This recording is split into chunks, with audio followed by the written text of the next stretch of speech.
Assalamualaikum warahmatullahi wabarakatuh. Selamat bertemu, selamat berjumpa di ajang Anda bertanya, tarjih menjawab.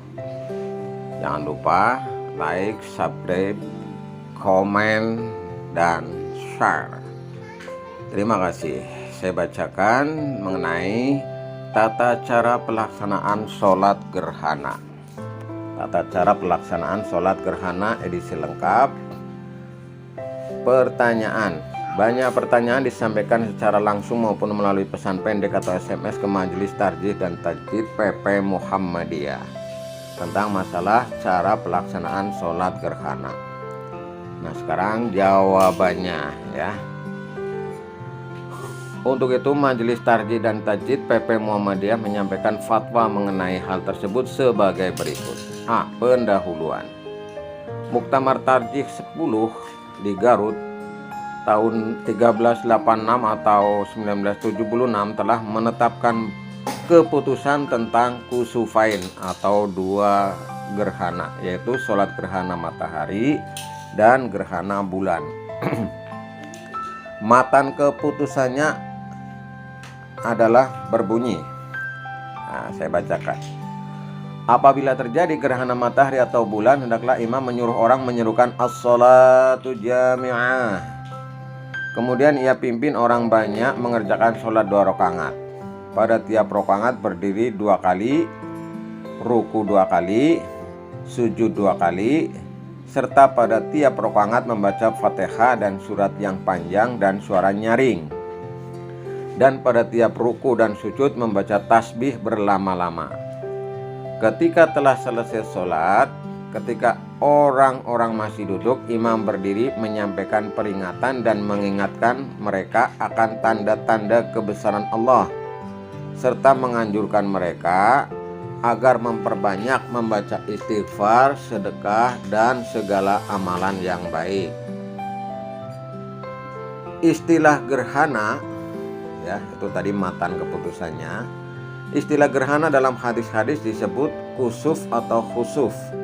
Dan khusus istilah ini dalam hadis dapat dipertukarkan penggunaannya. Hanya saja dalam literatur fikih dan di kalangan fuqaha, biasanya kata kusuf digunakan untuk menyebut gerhana matahari dan khusuf digunakan menyebut gerhana bulan.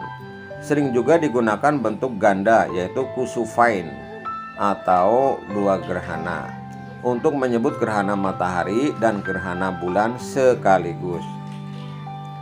Sekarang yang B, dasar syar'i sholat gerhana.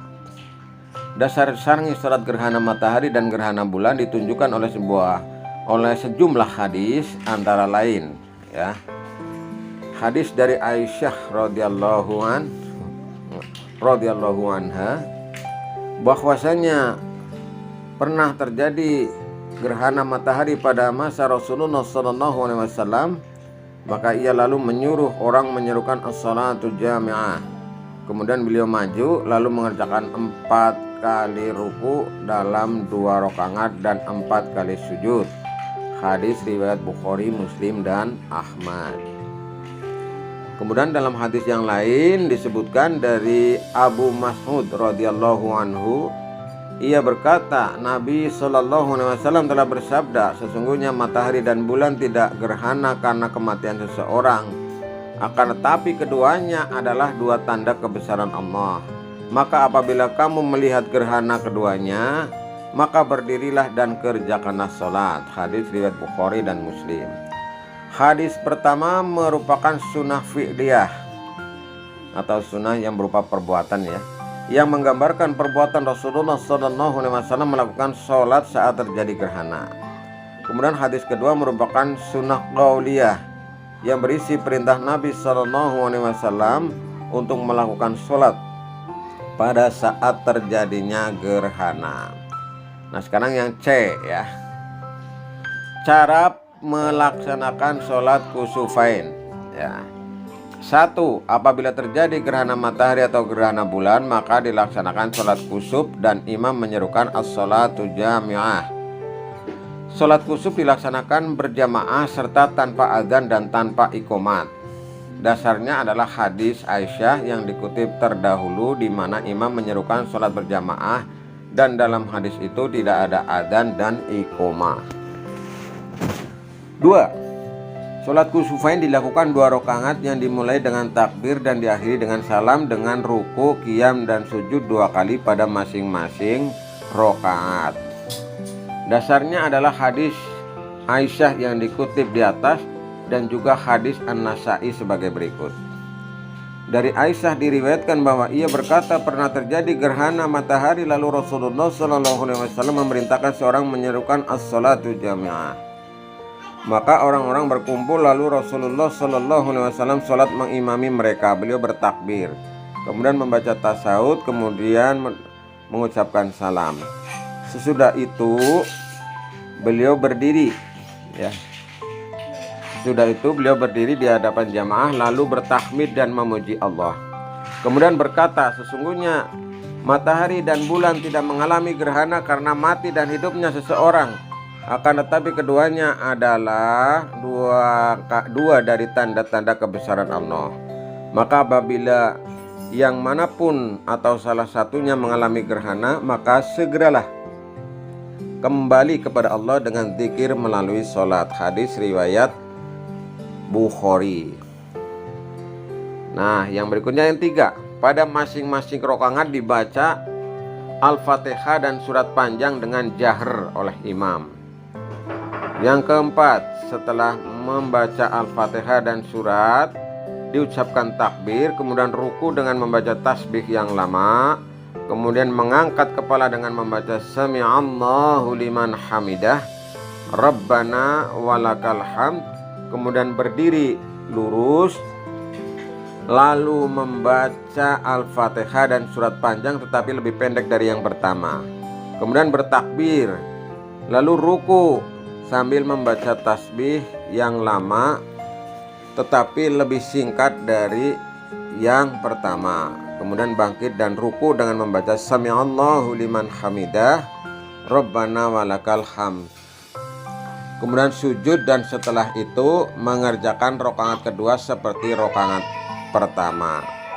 Dasar butir ketiga dan keempat adalah hadis riwayat dari Aisyah diriwayatkan bahwa Nabi SAW menjaharkan bacaan dalam sholat kusuf.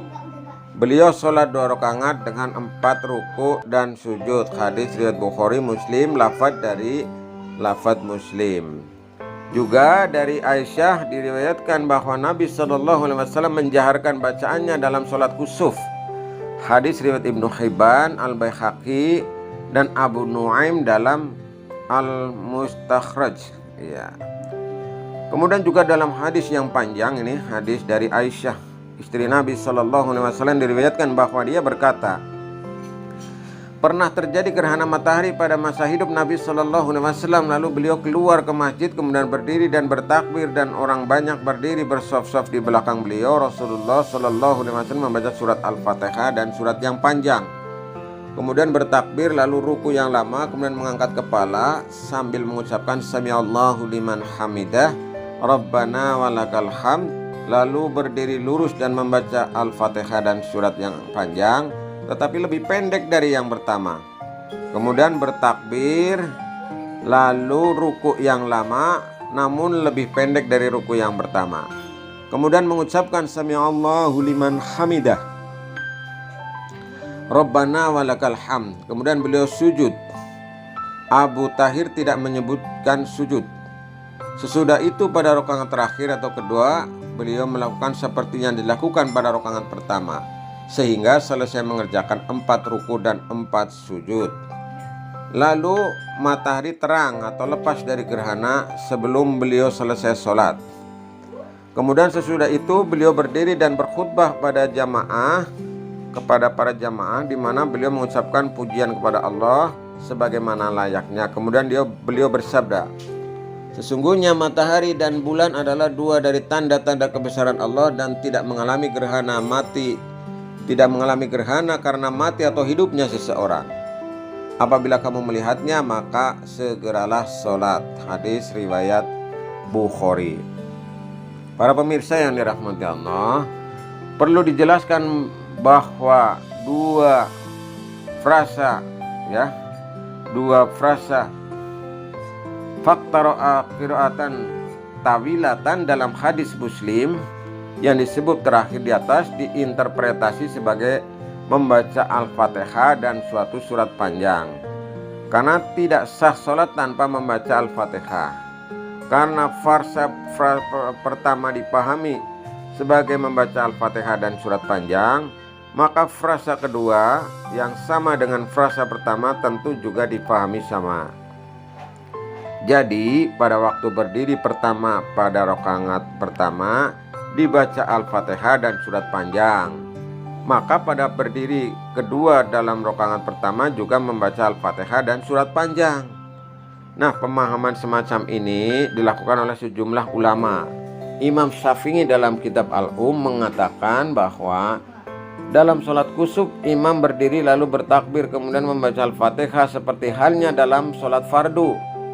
Kemudian pada berdiri pertama setelah Al-Fatihah, imam membaca surat Al-Baqarah jika ia menghafalnya, atau kalau tidak hafal membaca Al-Quran lain setara surat Al-Baqarah. Kemudian dia ruku yang pertama, kemudian bangkit dari ruku sambil membaca Sami'allahu liman hamidah, Rabbana walakal hamd. Kemudian membaca Ummul Quran.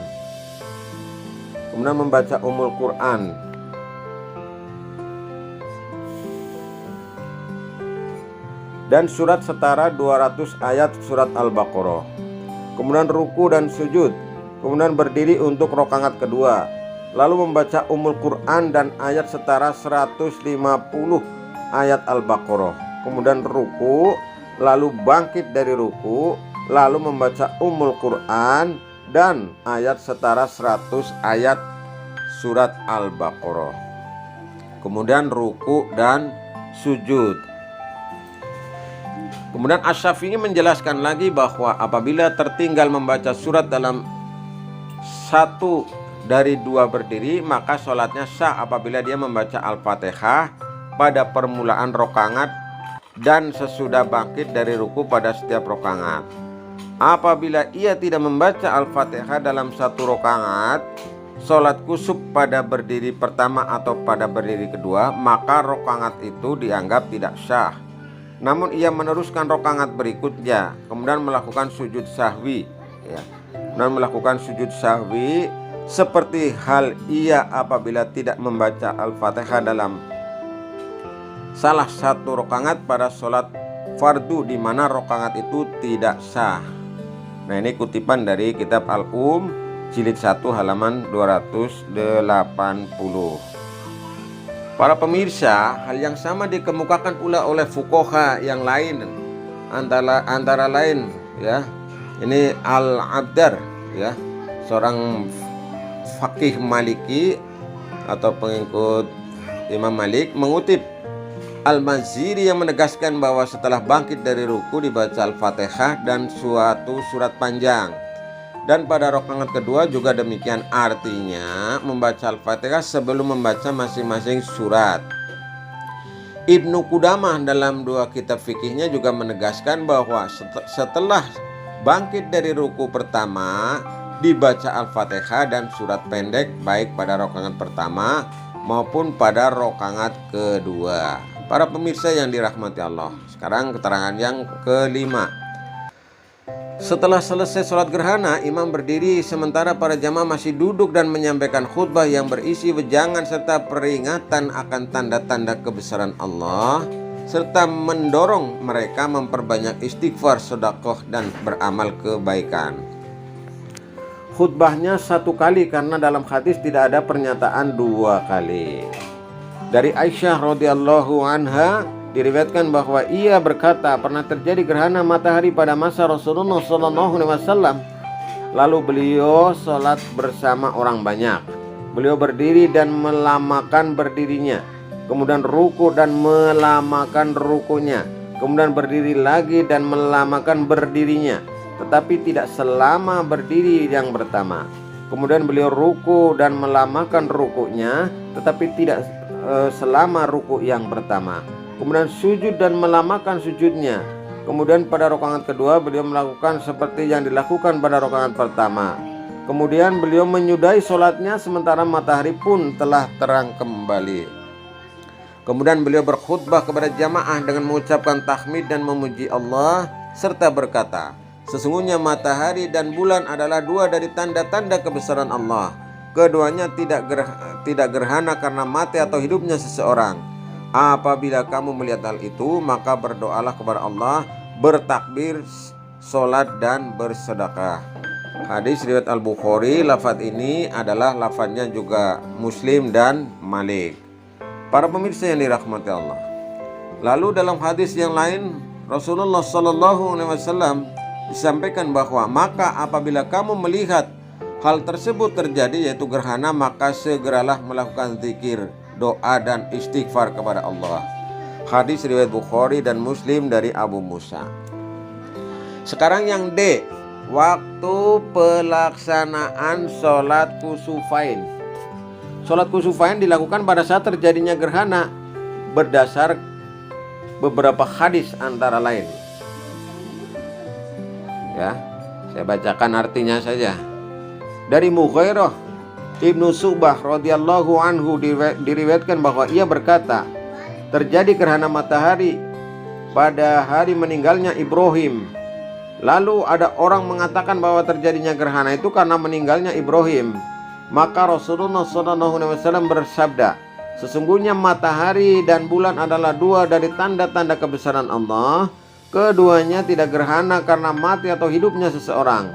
Apabila kamu melihat hal itu, maka berdoalah kepada Allah dan kerjakanlah sholat sampai matahari itu terang atau selesai gerhana. Hadis riwayat Bukhari. Nah, dalam hadis itu digunakan kata-kata iza yang merupakan syaraf zaman atau keterangan waktu. Artinya, sehingga arti pernyataan hadis itu adalah bersegeralah mengerjakan sholat pada waktu kamu melihat gerhana yang merupakan tanda-tanda kebesaran Allah. Yang dimaksud dengan gerhana di sini adalah gerhana total, ya, al-kusuf al-kull, gerhana sebagian, al-kusuf al-juz'i, dan gerhana cincin, yaitu al-kusuf al-khalq, berdasarkan keumuman kata gerhana atau kusuf. Nah, Ibnu Qudamah menegaskan bahwa waktu sholat gerhana itu adalah sejak mulai kusuf hingga berakhir. Jika waktu terlewatkan maka tidak ada qada, karena diriwayatkan dari Nabi SAW bahwa beliau bersabda, apabila kamu melihat hal itu maka berdoalah kepada Allah dan kerjakanlah sholat sampai dengan matahari terang atau selesai gerhana. Jadi Nabi SAW menjadikan berakhirnya gerhana sebagai akhir dari waktu sholat gerhana. Apabila gerhana berakhir ketika sholat masih berlangsung, maka sholatnya diselesaikan dengan dipersingkat. Jika matahari terbenam dalam keadaan gerhana, maka berakhirlah waktu sholat gerhana dengan terbenamnya matahari. Demikian pula apabila matahari terbit saat gerhana bulan atau di waktu pagi. Ini dikutip dari kitab Al-Mughni jilid 2 halaman 145. Sedangkan Imam Ar-Rafi'i menegaskan bahwa sabda Nabi SAW, apabila kamu melihat gerhana maka sholatlah sampai dengan matahari terang atau selesai gerhana, menunjukkan arti bahwa sholat tidak dilakukan sesudah selesai gerhana. Yang dimaksud selesainya gerhana adalah berakhirnya gerhana secara keseluruhan. Apabila matahari terang sebagian, yaitu baru sebagian piringan matahari yang keluar dari gerhana, maka hal itu tidak ada pengaruhnya dalam syarat. Maksudnya waktu sholat gerhana belum berakhir, dan seseorang yang belum melaksanakan sholat gerhana dapat melakukannya, sama halnya dengan gerhana hanya sebagian saja. Nah, para pemirsa yang dirahmati Allah, orang yang melakukan kusufain, nah ini siapa saja? Dari penjelasan sub-D di atas, maka dapat difahami bahwa sholat kusufain dilakukan oleh orang yang berada pada kawasan yang mengalami gerhana. Sedangkan orang di kawasan yang tidak mengalami gerhana, maka tidak melakukan sholat kusufain.